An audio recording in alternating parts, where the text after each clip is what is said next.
Fala, cafezeiro! Hoje o vídeo é histórico. Eu diria que ele mistura várias histórias. História do Lula Molusco, Pokémon, Caneta Azul e a Turquia. Cabem todos? Se pegar toda a história que tem por trás desses personagens e locais, a gente chega na história do método de hoje. Vamos pra vinheta e eu te conto já de onde veio essa maluquice.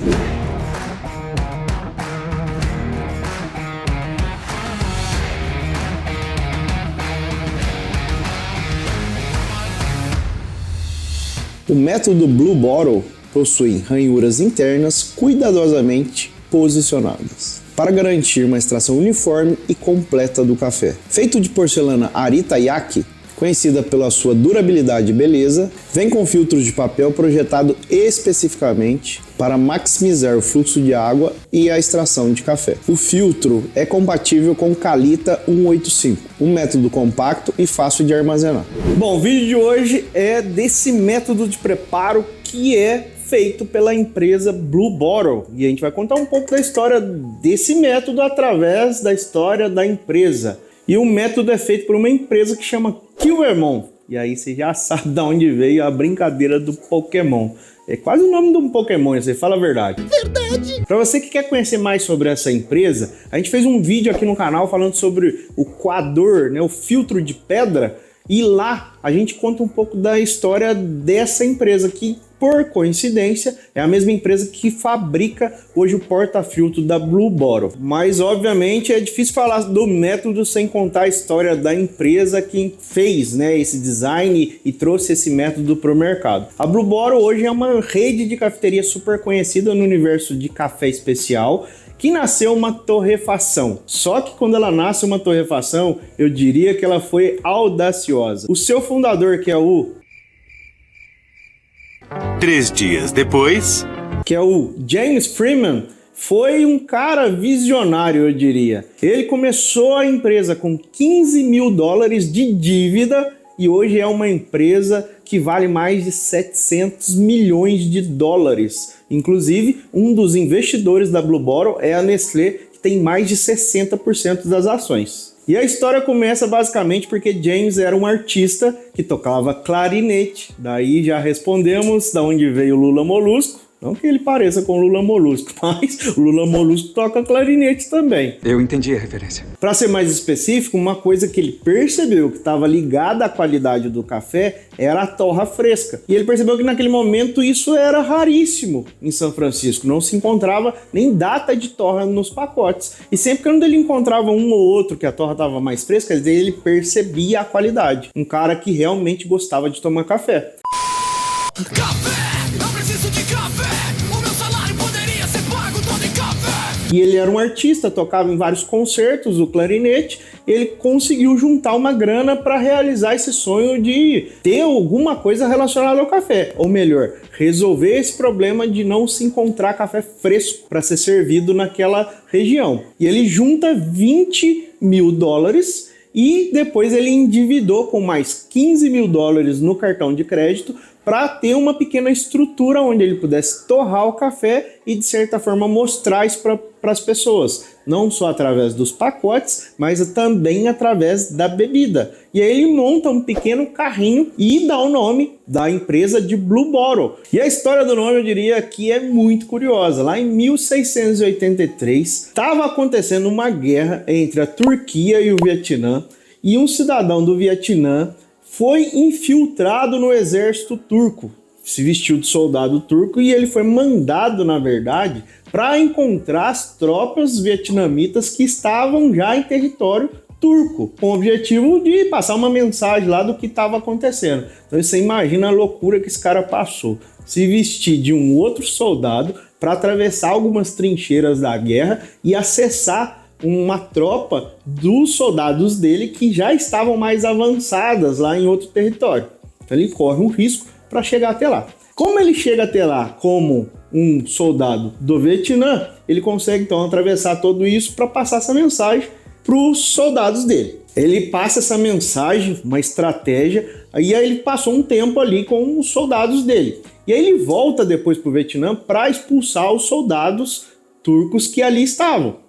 E aí sim a batalha, vamos dizer assim, dos vietnamitas começa a ficar mais forte e de fato os turcos começam a recuar. No momento que os turcos começam a recuar, eles vão largando tudo que eles tinham em mãos para serem mais ágeis. E uma das coisas que eles largam para trás eram sacas que o pessoal achava até que era grão de feijão, alimento, alguma coisa para o período de guerra. E esse cara, ele identifica que aquilo ali não era feijão, era café. Ele era um cara que já tinha tido a oportunidade de conhecer o café, porque ele já tinha visitado a Arábia, que lá já se produzia e tinha café de fato. E aí ele vê aquelas sacas ali e enxerga uma oportunidade. Ele leva essas sacas, faz com que todo mundo carrega aquela saca. Não, vamos levar isso aqui, esse feijão diferente lá, porque a gente vai precisar deles. A guerra acaba e a vida começa a voltar ao normal. E como ele passou por esse momento, vamos dizer assim, de glória como soldado, né, de enfrentar esse desafio, de passar essa mensagem, e muito provavelmente por conta disso, eles conseguiram criar uma estratégia de combate, o prefeito do Vietnã presenteou ele naquele momento com uma grana para ele investir, para ele seguir a vida dele, né, como uma pessoa normal, não mais um soldado de guerra. E ele, sabendo que ele tinha aquelas sacas de café que ele achou no meio do caminho, ele abre um lugar para servir café para as pessoas. E aí ele dá o nome de The Blue Bottle. E devido a essa história, o fundador da Blue Bottle atual pegou essa história do café, eu diria, e fundou a Blue Bottle que a gente conhece, que foi no ano de 2002, a Blue Bottle que a gente conhece foi lançada. E aí a pergunta do milhão é, por que garrafa azul? A gente não sabe, não conseguimos aprofundar, achar esses detalhes, e a única coisa que veio na nossa cabeça na hora de falar dessa garrafa azul foi aquela música péssima, que eu acho que todo mundo já ouviu aqui nas redes sociais, que é da Caneta Azul. E assim como essa música não tem pé nem cabeça, daqui uns 1000 anos, quem sabe, alguém vai lançar uma cafeteria com o nome de Caneta Azul e a gente não vai saber o porquê disso. E depois dessa história, então, a Blue Bottle nasce com esse conceito do frescor, que é o nicho principal onde o fundador enxergou a oportunidade. E através do nicho do frescor do café, os consumidores de café desse pequeno carrinho que foi fundado ali, começaram a ver que de fato aquilo ali era diferente no paladar. E essa história viraliza naquela época no Twitter. E o Twitter começou, Blue Bottle foi o primeiro hype da Blue Bottle, vamos dizer assim, no mercado. Foi através das redes sociais. E uma curiosidade é que logo o fundador abriu uma loja física, que ele até julgava que o espaço onde ele abriu não era promissor, era um beco em São Francisco que não era muito agradável, ele até falava que cheirava xixi onde ele abriu a loja, mas ele conseguiu fazer o ponto, né? E as pessoas começaram a frequentar essa cafeteria. E segundo ele, esse ponto era muito próximo à sede do Twitter. Então muitas das pessoas que trabalhavam na rede social naquele momento e viram o movimento da Blue Bottle acontecer eram frequentadores da loja. E, segundo o próprio fundador, um dos grandes frequentadores da loja era o fundador do Twitter. Então, através dessas pessoas, eu diria, esse network que ele criou na rede social, que virou físico, ele começa a expandir a marca e levar ela para mais pessoas. E eu tiro uma mensagem muito legal dessa história, é porque às vezes, se você tem conhecimento do local, dá para apostar num ponto que ninguém acredita. Mas aí tem que, como a gente brinca aqui, tem que ter pelo no peito e fazer a coisa acontecer. Essa foi a primeira unidade que, inclusive, hoje ainda é a sede principal da empresa e ela se tornou uma rede de cafeteria reconhecida no mundo, né? Então, hoje, para nós, é um grande case de sucesso de um cara que começou devendo para abrir a empresa e hoje está avaliado aí em milhões de dólares. E uma outra coisa que a Blue Bottle foi pioneira, e a gente vê que isso faz muito sentido nos dias de hoje, foi em relação à sustentabilidade. E quando fala em sustentabilidade, a gente tem várias coisas para avaliar, mas talvez a primeira coisa que nos vem à cabeça é a sustentabilidade ligada ao meio ambiente. Então eles foram buscando formas de ter utensílios mais sustentáveis, descartáveis que são biodegradáveis, e eles começaram a ditar um caminho nas cafeterias para que isso acontecesse. É uma empresa pioneira e eles já falaram que vão começar um projeto de carbono zero através de todas as cafeterias que eles têm, né? Eles já têm processo de compostagem, enfim. Então é uma empresa que está preocupada com o meio ambiente, o social, o ambiental e o financeiro de todas as pessoas que estão ligadas àquelas xícaras. E em algum momento, eu acredito que isso acontece em várias cafeterias, como eles se transformaram numa rede, ele começou a olhar para processos, é natural. Se o expresso está saindo bem feito, se o coado está saindo bem feito. E lá no carrinho dele, no começo, ele não servia expresso, ele servia coado. E ele percebeu que o coado era algo que atraía as pessoas, é mais fácil de tomar, você toma em maior volume. De maneira geral, os americanos têm esse hábito do coado bem enraizado. E aí ele começa a ver que as cafeterias começaram a perder um pouco dos parâmetros de preparo dos coados. E ele acreditava nesse charme do barista, preparar o café e explicar para o cliente, porque querendo ou não, ele começou dessa forma, educando os clientes dele o que ele tinha de diferencial. Até que ele começa a pensar em como padronizar e ter algo que seja mais fácil de replicar no quesito café coado loja a loja. Ele podia ter tomado a decisão de comprar um método que atendesse essa expectativa,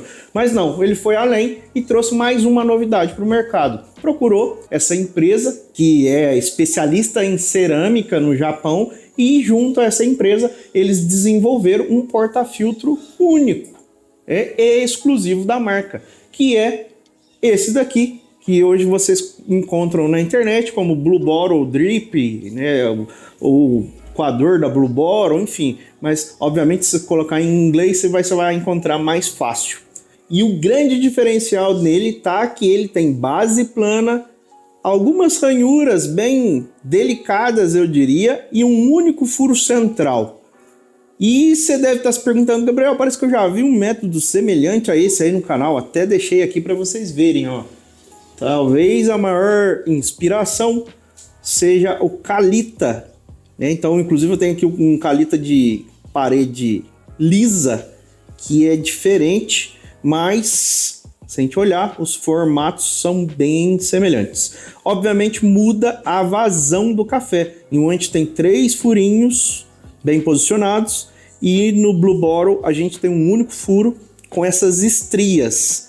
Para você que não conhece o Kalita, a gente tem um vídeo aqui no canal que a gente fala exclusivamente desse método.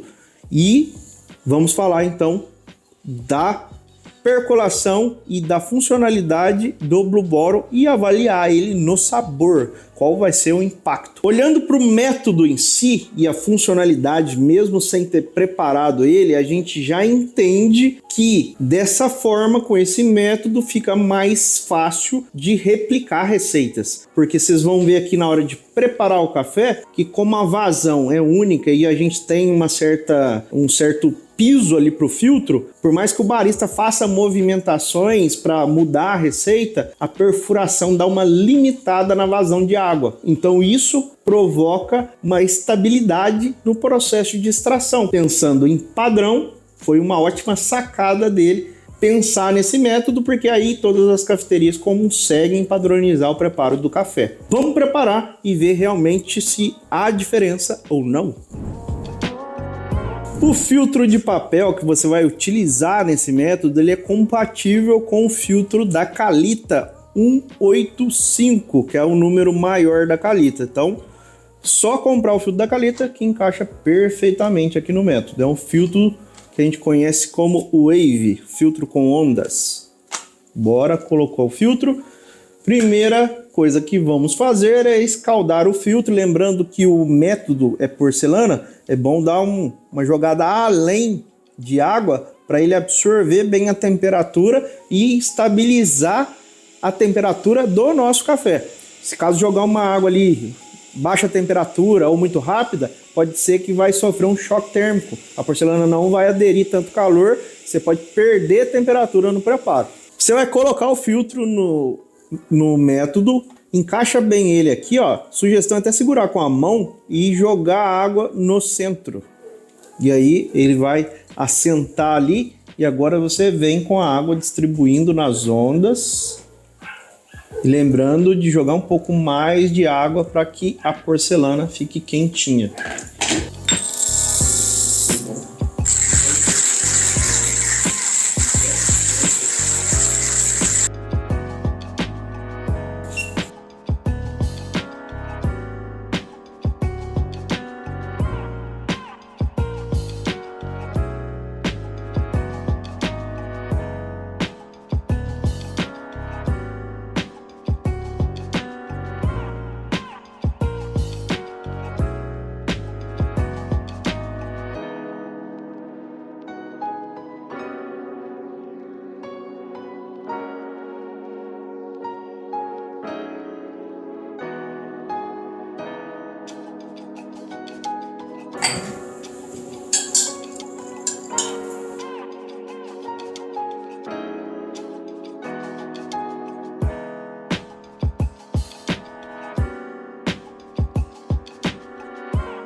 Chegou a hora esperada provar o café. E ó, vou te falar, fiz questão de usar um café fresco nesse vídeo aqui, porque senão a história ia embora, né? Vocês viram aí como que o bloom do café reagiu à água? O café tá super fresco.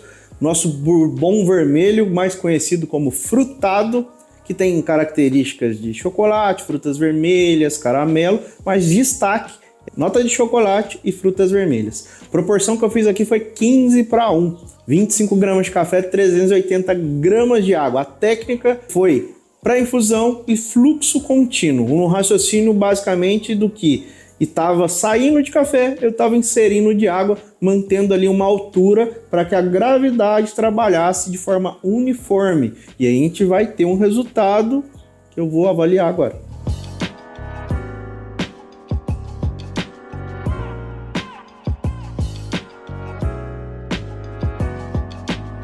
Gostei bastante, ficou bem adocicado o café, a nota de chocolate está presente, porém a acidezinha bem agradável, remetendo a frutas vermelhas. Eu diria que uma fruta vermelha um pouco mais madura, mais escura, pode até ser um morango, mas um morango bem no ápice da maturação dele.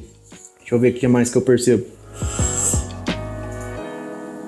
Eu não sei se vocês já comeram o que eu vou dizer.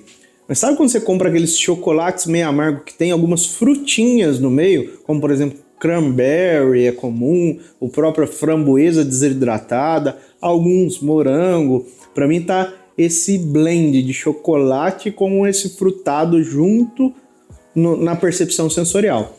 Ficou super dentro da proposta do café e por mais que a gente tenha feito uma diluição maior, ainda continua encorpado, mais pesado, né? A gente consegue até ver na cor que ele não tá tão clarinho assim, apesar da diluição. Então, o método em si, a gente pode afirmar que ele consegue trazer essa potência à bebida. Então, acredito eu que se a gente tivesse feito uma proporção até maior, a gente conseguiria um bom resultado. Só tem que tomar cuidado com as proporções maiores. Pode ser que em algum momento você comece a trazer algum amargor indesejado. Essa receita aqui, isso não aconteceu, está muito dentro da proposta do café. E aí vem a pergunta, será que a cor do copo me fez sentir mais notas adocicadas? Pode ser que sim, pode ser que não. O mais certo é quem sabe. A gente tem um vídeo que fala sobre o impacto de cor na análise sensorial e vou deixar aqui no card para vocês verem esse vídeo e começar a repensar aí que copo eu sirvo o café para minha visita, para o meu amigo ou para o meu cliente. Para concluir, um método que tem muita história por trás, eu diria que é o sonho de toda empresa de café, cafeteria, chegar nesse ponto, né? Ao ponto de falar assim, eu vou ter o meu próprio método. É de bater palmas mesmo, uma história super bacana. Fiquei muito feliz de trazer esse método aqui para vocês, que foi uma das formas da gente aprofundar na história da Blue Bottle. Então realmente é uma referência aí para nós, algo que a gente almeja como pessoas do mercado de café e obviamente você que é dono de cafeteria, uma história aí para você se inspirar. Basta acreditar e ficar devendo um dinheiro. Espero que não aconteça isso com você, que o negócio seja saudável. Você, coffee lover, pesquisa aí que vale a pena contar essa história através dos cafés que você vai preparar de agora em diante. Até semana que vem, até o próximo vídeo.